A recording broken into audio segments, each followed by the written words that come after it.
हाँ जी, welcome students. आज आप बिजनेस स्टडी का चैप्टर करांगे recruitment and selection. Chapter number 12 हैगा। सब तो पहला डिस्कस करांगे रिक्रूटमेंट हुंदी की है। रिक्रूटमेंट जो है एक वो टर्म है या वो प्रोसैस है जिहदे विच इंपलॉई जिहड़े पोटेंशियल इंपलॉई या स्किल्ड इंपलॉई है उन्होंने कंपनी की करने की कोशिश करती है, अट्रैक्ट करने की कोशिश करती है। ठीक है, मतलब कि रिक्रूटमेंट मेनली रिक्रूटमेंट का जिहड़ा हैगा पर्पस वो की है कि जिहड़े स्किल्ड लोग हैगे आ उन्होंने अट्रैक्ट किया जाए कि वो कंपनी दे विच जो है जॉब वास्ते अप्लाई करन। रिक्रूटमेंट जो है एक प्रोसैस हैगी है जिहदे विच सर्च किया जाता है, अट्रैक्ट किया जाता है या सर्च किया जाता है स्किल्ड इंपलॉई नूं सर्च किया जाता है एंड उन्होंने इनकरेज किया जाता है कि वो इस जॉब परपस वास्ते जो है अप्लाई करे। या इन सिंपल वर्ड विच आपां कह सकते हैं कि रिक्रूटमेंट जो है एक प्रोसैस है जिहदे through searching and attracting to the skilled employee for the apply of the job. ठीक है, मतलब कि ये जो है रिक्रूटमेंट की हैगी है ये विच सर्च की जाती है तो अट्रैक्ट किया जाता है पोटेंशियल इंपलॉइज़ को ताकि वो जॉब वास्ते अप्लाई कर सकन। एंड रिक्रूटमेंट की प्रोसैस दे विच स्टैप इनवॉल्व हैगे है। सब तो पहला ये की करना है डिफरेंट सोर्सिस जोड़े है फाइंड आउट करने हैं कि कितों असी पोटेंशियल इंपलॉई जोड़े हैगे है उन्होंने ब्रिंग करके लैके आ सकते हैं। फिर असेसिंग वैलिडिटी की मतलब कि जोड़ा ये इंपलॉई आ रहा है ये वाकई सुटेबल है या नहीं है। फिर जो भी साड़ी रिक्वायरमेंट है वो अकॉर्डिंग देखना कि ये सोर्स केड़ा सोर्स आप चूज़ करिए कि असी इंटरनल सोर्स चूज़ करिए, एक्सटर्नल सोर्स चूज़ करिए, कितों जो है इंपलॉई नूं इनवाइट करिए। फिर जोड़ा है जोड़ा असी की करांगे एडवरटाइजमेंट देवांगे, एडवरटाइजमेंट दे नाल इंपलॉई नूं जॉब बारे पता चलेगा एंड जॉब फिर इंपलॉई की करेगा एप्लीकेशन प्रोवाइड करेगा, रिज्यूम्स वगैरह जो है उस कंपनी में देगा, यानी कि इनवाइट करना एप्लीकेशन वास्ते इंपलॉइज़ नूं। एंड अगे नैक्सट है इहदा फीचर्स ऑफ रिक्रूटमेंट कि रिक्रूटमेंट दियाँ की फीचर है। सब तो पहला ये फीचर ये है कि रिक्रूटमेंट दे विच मेन पर्पस ही जो रिक्रूटमेंट का है वो की है कि सर्च करना कि इंपलॉई कितों फाइंड आउट हो सकता है, सर्च करना सोर्स ऑफ द इंपलॉई की मतलब कि इंपलॉई कितों असी अपॉइंट कर सकते हैं, किहड़े तरीके दे नाल असी इंपलॉई अपॉइंट कर सकते हैं। सब तो पहला रिक्रूटमेंट का पर्पस है कि इंपलॉईज़ दा सोर्स जो है सर्च करना। फिर पॉजिटिव इन नेचर ये देखो रिक्रूटमेंट की है कि ये पॉजिटिव इन नेचर है, ये कोई रिडक्शन नहीं हो रही, कोई डिडक्शन नहीं हो रही, जिन्नियां मर्जी एप्लीकेशन आ जान। फॉर एग्जाम्पल तुहानूं 50% जो है अपॉइंट करने हैं जो तुहाडे कोल 60 एप्लीकेशन भी आ रही हैं तो 60 एप्लीकेशन भी रिसीव करोगे। ठीक है, हुण सिलैक्शन प्रोसैस जो है वो नैगेटिव है बट जी रिक्रूटमेंट है ये पॉजिटिव है, तुहानूं जिन्नी एप्लीकेशन आऊगी तुसीं सारी एप्लीकेशन रिसीव करोगे। सिंपल प्रोसैस मेक्स हुण मतलब कि रिक्रूटमेंट की करता है स्टाफिंग नूं सिंपल प्रोसैस करता है क्योंकि तुहाडे कोल परसन आए है तां ही तुसीं स्टाफिंग कर सकते हो। जब तक तुहाडे कोल किसी ने अप्लाई नहीं किया तुसीं सिलैक्शन नहीं कर सकते। हुण रिक्रूटमेंट जो है मैन पावर प्लानिंग नूं फॉलो करता है। हुण अगर कोई बिजनेस हैगा है, ठीक है, एक ए बिजनेस है एक बी बिजनेस है। ए बिजनेस दे विच प्रोडक्शन, ठीक है, सेल्स जिन्नियां भी ये फील्ड हैगी डिपार्टमेंट दियां सारियां फील्ड है, कोई भी वैकेंसी नहीं है।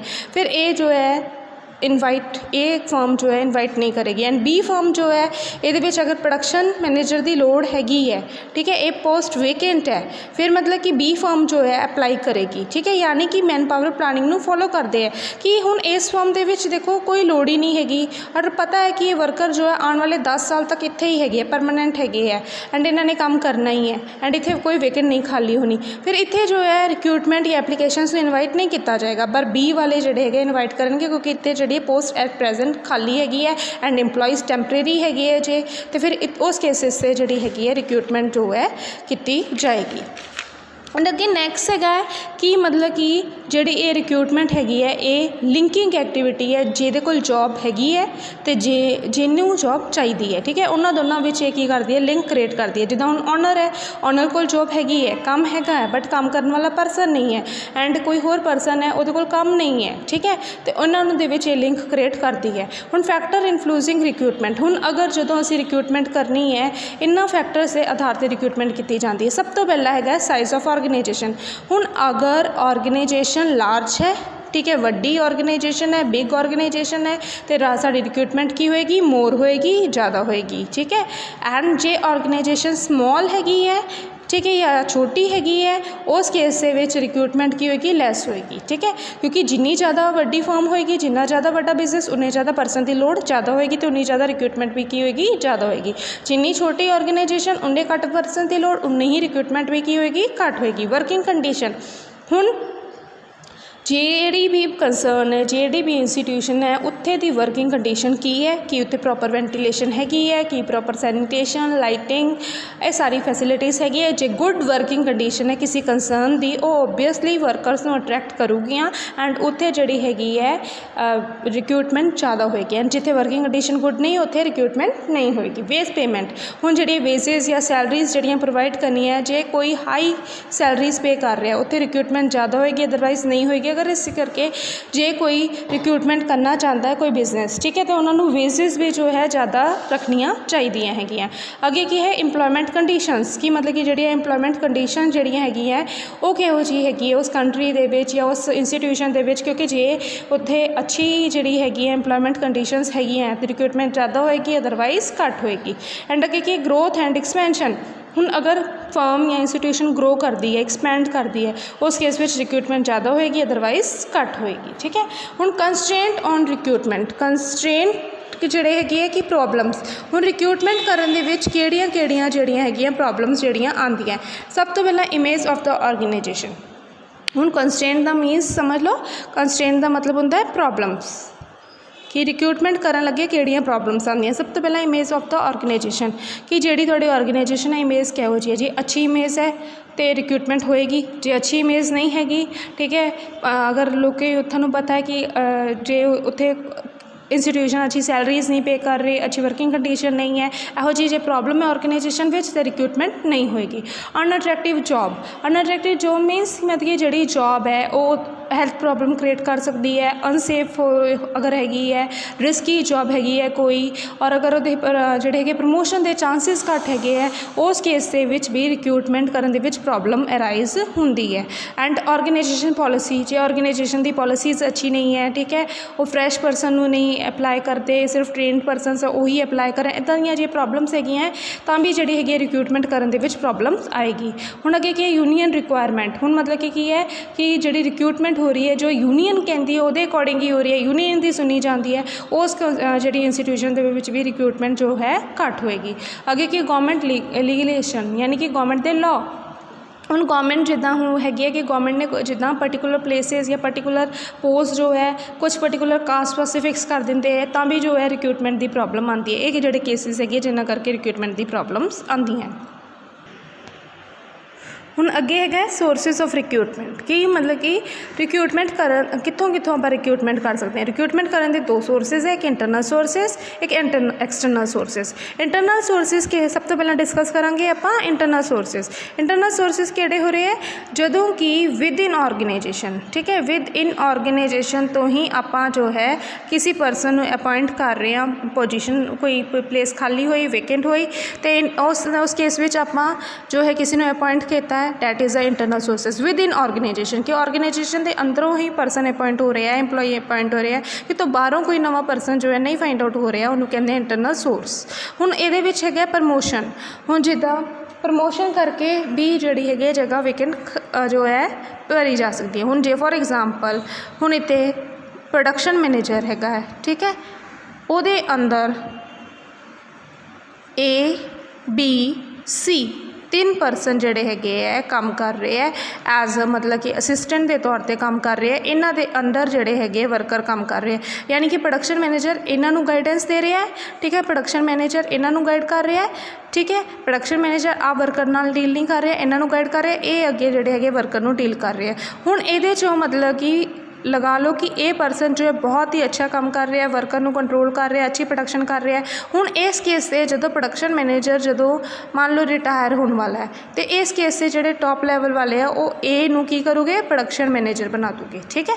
तो इस केस से यानी कि प्रोडक्शन मैनेजर की जी पोस्ट वेकेंट हुई सी वो थ्रू ए जोड़े इंप्लॉय के थ्रू पूरी हो गई, यानी कि हैगा कि विद इन ऑर्गेनाइजेशन ही कि जोड़ा कोई अच्छा काम कर रहा है जदों उस ऑफिसर वाली पोस्ट खाली हुई तो असी वो थ्रू भी जो उन्होंने पूरी कर सकते हैं, ठीक है। हुण यानी कि इंटरनल सोर्स की हो गया प्रमोशन। एंड नैक्सट की हो गया ट्रांसफ़र। ਹੁਣ ਇਹਦੇ ਵਿੱਚ ਕੀ ਹੈ, ਜਿੱਦਾਂ ਹੁਣ ਤੁਸੀਂ ਬੈਂਕਸ ਲੈ ਲਓ, ਗਵਰਨਮੈਂਟ ਬੈਂਕਸ ਲੈ ਲਓ, ਠੀਕ ਹੈ। ਹੁਣ ਜਿੱਦਾਂ ਸਟੇਟ ਬੈਂਕ ਲੈ ਲਓ, ਉਹਦੀ ਬ੍ਰਾਂਚ ਜੋ ਹੈ ਨੂਰ ਮਹਿਲ ਵੀ ਹੈ, ਜਲੰਧਰ ਵੀ ਹੈ, ਹੋਰ ਕਈ ਜਗ੍ਹਾ ਹੈਗੀ ਹੈ। ਹੁਣ ਇਸ ਕੇਸ ਵਿੱਚ ਕੀ ਹੈਗਾ ਕਿ ਮਤਲਬ ਕਿ ਮੰਨ ਲਓ ਨੂਰ ਮਹਿਲ ਦੀ ਬ੍ਰਾਂਚ ਵਿੱਚ ਕੋਈ ਪਰਸਨ ਜੋ ਹੈ ट्रांसफ़र होके मतलब कि रिटायर होके जा रहा है, तो वो पोस्ट खाली होगी मैनेजर दी, लगा लो कि नूर महल दे विच स्टेट बैंक दे विच मैनेजर दी पोस्ट खाली हो गई, ठीक है। उस केस दे विच मतलब कि जलंधर वाले ब्रांच वाले जिहड़े हैगे किसी परसन नूं कोई इंप्लॉई सीगा या कैशियर सीगा उन्होंने एज ए मैनेजर के तौर पर इत्थे भी भेज सकते हैं, ठीक है। ये की हो गया, इत्थे प्रमोशन वाला कंसैप्ट भी आ गया, ट्रांसफर वाला भी आ गया। जे उत्थे कैशियर है उन्होंने इत्थे मतलब कि या मान लो उत्थे दा मैनेजर है उन्होंने इत्थे एज ए मैनेजर ही भेज सकती, दिस इज़ अ ट्रांसफर, ठीक है। इनू जो इनू कहते हैं ट्रांसफर कि एक जगह तो दूसरी ब्रांच में किसी परसन को भेज देना, उन्होंने कहते हैं ट्रांसफर। अगे की कहते हैं ट्रेनिंग, ट्रेनिंग इनू कहते हैं कि यानी कि तुहाडी ऑर्गेनाइजेशन के कोई परसन काम सीख रहा सीगा, ठीक है। जिद्दां हुण कई स्टूडेंट्स भी होंदे एजुकेशनस करन लैन तो बाद जिहड़े काम सीखना शुरू कर देंगे, तो इस केस के की कि जिहड़ा तुहाडे अंडर काम कर रहा है, तुहाडे अंदर काम सीख रहा है, ठीक है। तो जे पोस्ट कोई वेकेंट होंदी है, तुसीं कोई बाहरों परसन नहीं चूज़ करते, तुसीं उसी परसन को ही अपॉइंट कर लेंदे हो, that is a training. Internal advertisement, internal advertisement मीनस कि जिद्दां हुण तुहाडा डिपार्टमेंट है, प्रोडक्शन डिपार्टमेंट है, ठीक है। हुण प्रोडक्शन डिपार्टमेंट दे विच जिहड़ी हैगी है प्रोडक्शन मैनेजर कहता है कि आ पोस्ट वेकेंट हैगी है, ये परसन चाहिए है, ठीक है। इस तरीके दे नाल जिन्ने भी उत्थे इंप्लॉई है सारिਆਂ ਨੂੰ पता लगा कि पोस्ट वेकेंट हैगी है, तो वो जोड़े है अपने किसी रिलेटिव के थ्रू किसी मतलब कि अपने बच्चे के थ्रू जी प्लेसफुल कर देंगे, that is a internal advertisement. अगे की है लैंड सर्विसिज, लैंड सर्विसिज जिदा ठेके ते जोड़ा काम होंदा है, ठीक है। हुण जिदा कोई नवे नवे प्लांट जो लगते हैं तो उस केस से हो सकता है टॉप लैवल वाले जोड़े है वो जोड़े मैनेजमेंट को कह दें कि तुसी ही देखना है सारा काम, तुसी इंप्लॉइज लेके आने, जितों मर्जी लेके आओ, जो मर्जी करो, ठीक है। That is a land services. Top level वाले ने इतने जो है इनू समझण दी दौर है, तो जोड़े टॉप लैवल वाले ने आप जो है इंप्लॉइज़ नहीं रखने, ठीक है। इतने उन्होंने मिडल लैवल वालों ही कह देना कि वो जो मर्जी जिदा मर्जी हैंडल कर लें। एक्सटेंशन ऑफ सर्विसिज मतलब कि जिस केस से कोई परसन रिटायर होने जा रहा है, उस केस से वो जॉब का टेन्योर टाइम पीरियड 1-2 साल जो है होर बढ़ा दिता जाए, 1-2 साल वो ऑर्गेनाइजेशन में होर काम करेगा, that is extension of services कि वो जॉब के टाइम को बढ़ा दिता जाए। हुण इंटरनल जी सोर्सिस किस टाइम से आप ऑप्ट करांगे, जदों वर्कर ज़्यादा स्पैशलाइज्ड होन, पॉलिसी ऑफ मैनेजमेंट अच्छी होवे, ट्रेड यूनियन पॉलिसी अच्छी होवे, उस टाइम जो है इंटरनल आप जो है फॉलो करांगे। हुण इंटरनल जी रिक्रूटमेंट है इनू फॉलो करने के कई सारे फायदे भी है। हुण जो इंटरनल रिक्रूटमेंट फॉलो की जाएगी, जो एग्जिस्टिंग जो वर्कर होएगा वो लॉयल होएगा, ठीक है। वो मॉरल जो इनक्रीज़ होएगा। लॉयल क्यों होएगा? क्योंकि उन्होंने पता है कि वो इंस्टीट्यूशन ने उन्होंने अगे प्रमोट करके या टाइम पीरियड करके किदा भी वधा के उन्होंने होर जॉब पर रख सकते हैं, जिहदे नाल की है कि वो लॉयल्टी दे नाल ईमानदारी दे नाल काम करेगा, क्योंकि वो प्रमोशन के चांसिस हो सकते हैं। एंड मॉरल क्यों इनक्रीज़ होएगा? क्योंकि उन्होंने बाहरों कोई परसन नहीं हायर किया, उन्होंने ये फीलिंग आएगी कि they are the part of the organisation और ऑर्गेनाइजेशन द पार्ट है, जिहदे करके होर इन फ्यूचर वधिया काम करोगे। एंड ये की होएगा, ये एबसेंटेज़म जी लोग जोड़े वर्करस जोड़े एबसेंट होंगे, एम्पलॉइज एबसेंट होंगे, और रेट भी जो है रिड्यूस हो जाएगा, क्योंकि उन्होंने पता है कि इतने जोड़ा है वर्किंग इन्वायरमेंट अच्छा है एंड उन्होंने प्रमोशन होने चांसिस ज़्यादा है। इस केस से भी मतलब कि जो है वधिया इन्वायरमेंट मिले, फिर उन्होंने जोड़ा है एबसेंट रेट भी खत्म हो जाएगा। फिर रिड्यूस लेबर टर्नओवर मतलब जॉब छड़ के चले जाना। हुण अगर वर्किंग कंडीशन अच्छी नहीं है, फिर मतलब कि पॉलिसीज़ अच्छी नहीं है, उस टाइम पर वर्कर जो है उस जॉब को क्विट करके किसी और जॉब को फाइंड आउट कर लेंगे। पर जो इंटरनल रिक्वायरमेंट होएगी तो they are feeling the part of the organisation, उन्होंने अपने आप को part of the organisation feeling होएगी, फिर वो जो है लेबर टर्नओवर भी रिड्यूस हो जाएगा। फिर ये फैसिलिटेट प्रॉपर सिलैक्शन। हुण मतलब कि देखो इस केस में की है कि प्रॉपर सिलैक्शन क्यों हो सकती है? क्योंकि वो एम्पलॉई जोड़ा प्रेजेंटली काम कर रहे हो, स्किल बारे पता है, वो नेचर बारे पता है, सब कुछ पता है, जिहदे करके कि ये सिलैक्शन वधिया हो सकती है। एंड ये जी एंटरप्राइजेज ऑर्गेनाइजेशन वो शांति बनी रहेगी। क्यों शांति बनी रहेगी? क्यों वधिया तरीके दे नाल काम होएगा, कोई क्यों कॉन्फ्लिक्ट नहीं राइज होएगा, क्योंकि जिहड़ा वर्क हार्ड करेगा उन्होंने ही इत्थे रिवार्ड दिता जा रहा है, ठीक है। इस करके इत्थे काम भी वधिया होएगा। एंड इत्थे जो है सिक्योरिटी